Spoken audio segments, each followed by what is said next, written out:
That's at the end. Yeah, Trump Jr. says like, "Oh yeah, like the meeting was not very fruitful. Like Veselnitskaya like just wanted to talk about the Magnitsky Act, whatever. Like it was lame. It was nothing. I didn't even tell my dad about it." That's what he says. To go back a little bit and like just sort of comment on the overview you just gave, there's a little bit of a backstory, which is that there's another figure who's playing a kind of behind the scenes role here potentially, and his name is Yury Chaika. Yeah. And Yury Chaika is the attorney general of Russia. It seems pretty clear, though it's not crystal clear here. It's not quite like it's ambiguous in the language of the emails, but it seems clear that the Agalarov family, so that the Azerbaijani Russian father-son pair, are friends with or connected to Yury Chaika's family. Again, attorney general. The why I say this, in the email exchange between this publicist Rob Goldstone and Trump Jr., Goldstone, when he says like why Emin is going to wants to contact Trump Jr., he says that Emin has information like dirt on Clinton, specifically from the quote crown prosecutor of Russia. It's not Emin who met with the crown prosecutor, but Goldstone says it's Aras, the father, Agalarov, who met with the quote crown prosecutor of Russia and can provide the Trump campaign with this dirt on Hillary Clinton. And it's important to note that because, like, as you mentioned when you were telling the overview, like, why would this like real estate mogul father-son pop star, mediocre pop star pair have any dirt on Hillary Clinton? Like, where did they get that dirt? And the answer, potentially, given the language of the email, is they have that dirt from the Attorney General. Oh my God, Attorney General Yury Chaika, because it's not a real title. Crown Prosecutor of Russia is not a real title. It's just Goldstone's way of saying something.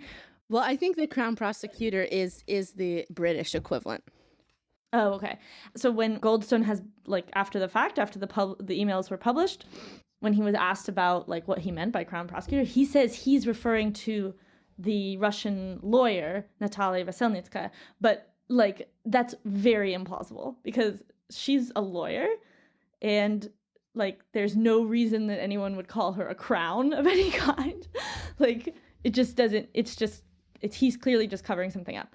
Yes, but also this seems like the type of person that would like exaggerate to make him seem more important, to make himself seem more important. In that same chain of emails between Goldstone and Trump Jr., Goldstone calls the lawyer Veselnitskaya a Russian government lawyer. He says a Russian government lawyer will come to like Trump Tower and will be at the meeting. And I just don't really, it's hard for me to believe that there's a big difference between a random Russian government attorney, he doesn't even say lawyer. It just sounds very sort of like your general bureaucratic, just a person who's connected to the Russian government and the crown prosecutor of Russia. Yeah, but he's not necessarily saying that the crown prosecutor is the one that wants to meet with him. He's just saying that the crown prosecutor is the one that met with the father, Aras. I know, but that's what I'm saying. It's very important that like Yury Chaika is potentially the person who met with Agalarov and gave this incriminating info. So because that's not being publicly like proven right now. That in fact Goldstone's denying that. He's saying no, I was saying Veselnitskaya has the dirt and she was the one who met with ours. But that's like almost obviously not true from his wording, given that in the same email chain he refers to with very different terms to I see what I see as two different people. Yeah, the other connection to Yury Chaika, which is just another sort of connection between the families of the Agalarovs and the Chaikis, is that I'm not going to get too into this, but like Yury Chaika, his family, he has two sons, were accused by our favorite Alexei Navalny of corruption.